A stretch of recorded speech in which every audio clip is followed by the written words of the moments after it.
Excesso de atestados médicos comprometem a produtividade da empresa e podem gerar dúvida quanto à validade. Em casos comprovados de irregularidades, os envolvidos podem sofrer punição ética e processo judicial. O atestado médico é um direito do paciente e não pode ser negado. O documento deve ser o diagnóstico técnico sobre o estado de saúde do trabalhador. Para evitar problemas, um profissional de medicina precisa seguir princípios éticos, já que o atestado tem fé pública, ou seja, é considerado verdadeiro até que se prove o contrário. Só que nem sempre é assim. Por exemplo, atestados falsos podem ser vendidos no meio da rua de grandes cidades. Outra reclamação é com os exageros. Um problema constante enfrentado pelos patrões é o alto número de atestados, além do tempo necessário. O empregado costuma procurar o médico de preferência e pedir mais dias de afastamento do trabalho que a própria doença requer de repouso. Uma sugestão dos especialistas em recursos humanos é que a empresa monitore o estado de saúde dos funcionários durante o ano. O que leva uma pessoa a querer se ausentar do trabalho, né, deve ser objeto de estudo e posterior decisão. Por que esse funcionário, que esse profissional prefere ficar em casa 5, 10, 15 dias a mais do que o médico normalmente recomendaria? Ele se sente bem, ele está satisfeito com esse trabalho, a relação de trabalho tem significado, porque por trás desse comportamento a gente pode observar que uma série de questões e de motivos, né, podem levar esse funcionário a se comportar dessa forma em relação à empresa. No Brasil, as empresas ainda sentem dificuldades em investir mais na saúde dos funcionários e, assim, evitar as faltas no serviço. O preço de manter os médicos à disposição é um dos desafios. Além disso, o ritmo de produção em algumas delas e a pouca estrutura impedem essa realidade dentro das empresas. E nesses casos, o ideal é que os funcionários possam contar com os laboratórios de medicina do trabalho. Nós temos hoje um mercado que nos mostra que 90% das organizações, elas são compostas, das organizações brasileiras, de pequenos e médios negócios. Isso quer dizer que um posto médico dentro da organização, ela pesa no bolso do pequeno e médio empresário. A grande saída, a grande solução seria, antes de mais nada, manter um núcleo de RH, mesmo que seja resumido, composto de 1 ou 2 pessoas, dependendo do tamanho da empresa, e também estabelecer convênios com empresas de medicina do trabalho que possam oferecer suporte. Bom, e para falar sobre o assunto, nós recebemos aqui no estúdio o advogado José Augusto Lira, especialista em Direito do Trabalho. Boa tarde, bem-vindo ao Jornal da Justiça. Boa tarde, boa tarde. Bom, existem diferentes tipos de atestado? Sim, né? Existem vários atestados, mas nesse tema é importante que se coloque a necessidade de 2 atestados prioritários. O atestado médico emitido pelo SUS, pelo Sistema Único de Saúde, e outro atestado médico emitido pelo médico do trabalho. Né? Evidentemente, existirão atestados emitidos pelo sindicato, pelo SENAI, pelo SESI, pelo SENAC, SESC, mas no âmbito diário e de maior impacto, esses 2 atestados é que devem ser considerados. Agora, essa questão dos atestados médicos, elas acabam gerando, assim, muitas dúvidas. A questão do atestado para abonar uma falta no trabalho, ele pode ser emitido por um profissional não médico, por exemplo, um fisioterapeuta, um psicólogo? É importante colocar que a legislação previdenciária, e o tema interessante, que vai a direito do trabalho e previdenciário, ela diz de que a empresa tem que ter o seu médico do trabalho. Né? O abono deve ser concedido por ele, ou, como disse há pouco, o médico do SUS. Os outros profissionais que concedem um tipo de atestado não devem fazê-lo. Né? Ou eles devem estar sujeitos a, como se diz, em acordo coletivo ou convenção coletiva, a troca. Né? Acordo coletivo e convenção coletiva são instrumentos anuais na qual o empregado tem o seu reajuste salarial.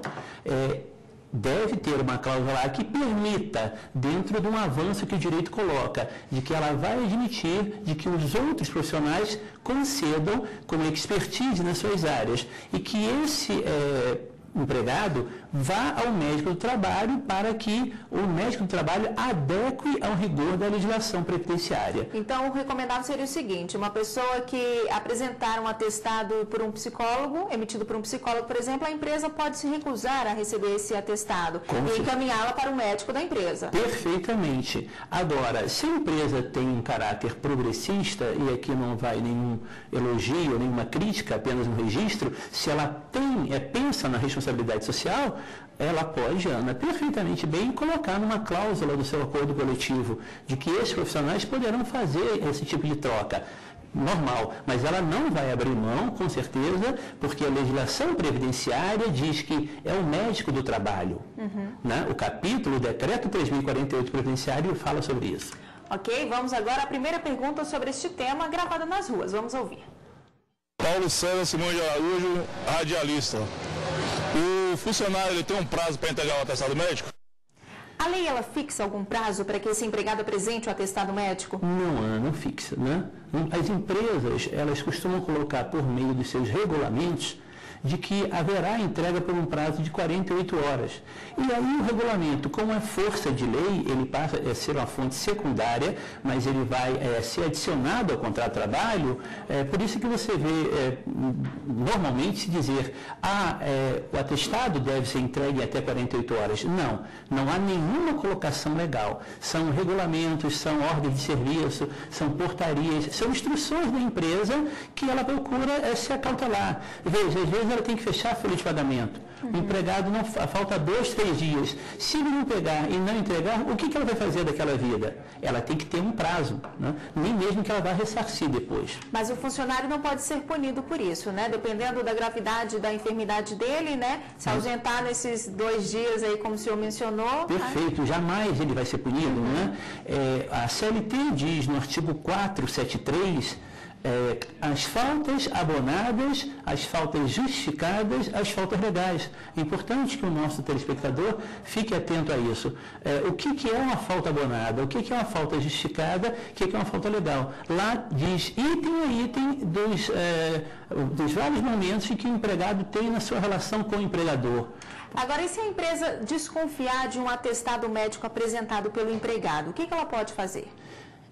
Se ela desconfiar e se efetivamente essa desconfiança for levada a uma situação positiva para a empresa, o Tribunal Superior do Trabalho já se manifestou que, nos termos do artigo 482, que é o artigo da CLT, que fala de justa causa do empregado, na linha A, existe a improbidade, ou seja, falando para o nosso telespectador, ele vai ser dispensado por justa causa e isso vai ser garantido ao empregador.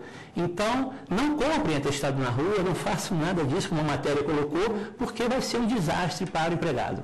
Ok, temos mais uma pergunta gravada nas ruas. Meu nome é Maria Gorete, eu sou diarista e quero saber se há limite de atestado que o funcionário pode apresentar? Há um limite de atestados que podem ser apresentados em um mês, por exemplo? Nenhum limite, né? Desde que não ultrapasse o prazo de 15 dias, que é o prazo que a partir do 16º vai gerar o benefício, em hipótese alguma, ele pode apresentar 1, 2, 3. Tudo isso partindo do princípio da boa-fé, de que efetivamente tenham existido tantos atestados e afastamentos que motivados por uma doença do empregado. Isso é uma questão passível. O empregador não tem como se opor e desde que exista, né, o de acordo emitido pelo médico do trabalho e médico do SUS. Não há nenhum problema quanto a isso. E com relação ao atestado para acompanhamento médico, quais são as regras, o que diz a lei? Perfeito. No direito do trabalho, isso não existe. Isso vai existir para o servidor público. A Lei 8.112/90, o regime jurídico único, ele vai garantir. No direito privado não existe. Repito, são 3 itens que o nosso telespectador tem que ficar atento. O acordo coletivo, a convenção coletiva ou o regulamento poderá, né, garantir de que ele tenha direito a acompanhar o cônjuge, ou o filho, ou algum outro parente. Mas no direito privado, no direito do trabalho, nas relações que nós estamos apresentando, não existe essa colocação. Agora, voltando à questão do atestado para abonar algumas faltas. Quem trabalha, por exemplo, meio período, em apenas um turno na empresa, e utiliza esse horário para ir a uma consulta médica ou acompanhar um filho no hospital, a empresa pode te recusar a aceitar esse atestado apresentado? De jeito algum, né? Porque no direito, como um todo, os prazos também se contam em horas e minutos. Então, se ele sair por 2 horas, né, o desconto é por 2 horas, por 3 horas, por 3 horas. Só para te colocar, quando o empregado é dispensado pela empresa, ele tem direito a reduzir 2 horas da jornada diária dele. Então, descontar o dia todo, ou uma outra coisa absurda que tem, se o empregado chegar atrasado 15 minutos, vai perder todo o dia, volta para casa. Não, né? Isso é o excesso de poder que o empregador está usando. O empregado vai ter como se defender no direito. Bom, e temos mais uma dúvida para responder. Vamos ouvir. Meu nome é Domícia, sou professora e minha pergunta é: o patrão pode recusar um atestado que não venha com o código da doença? Como é que funciona isso? O que deve conter num atestado médico? Excelente, né? A pergunta como todas. O Código Internacional da Doença, o CID, ele é um direito íntimo do cidadão.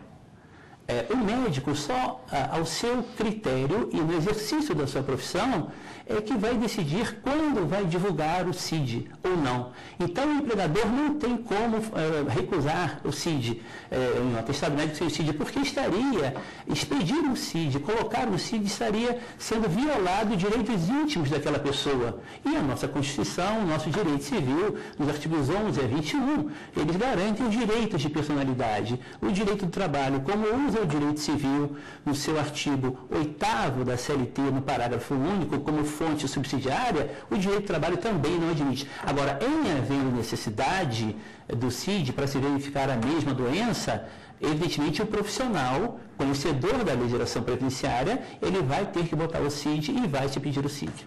Bom, o empregador, ele pode descontar das férias do funcionário, por exemplo, os dias que ele ficou de atestado? Não, jamais, né? Porque as férias caracterizam, o que nós falamos de direito de trabalho, uma interrupção do contrato de trabalho. O contrato de trabalho está interrompendo, ele não está fluindo normalmente, né? Uma questão interessante que deve ser abordada é se o empregado tem mais do que um emprego, né? Aí, para um emprego, ele está afastado. Para os outros 2, ele trabalha. É possível isso? É possível isso. Então, desses outros 2, ele poderá, não estando em férias, se ele estiver trabalhando, descontar, poderá descontar. É um assunto muito interessante. Obrigada. Esse fica para a próxima, vai ficar para a próxima, que vale a pena. Tá ok, doutor. Muito obrigada pela participação e tenha uma boa tarde. Obrigado.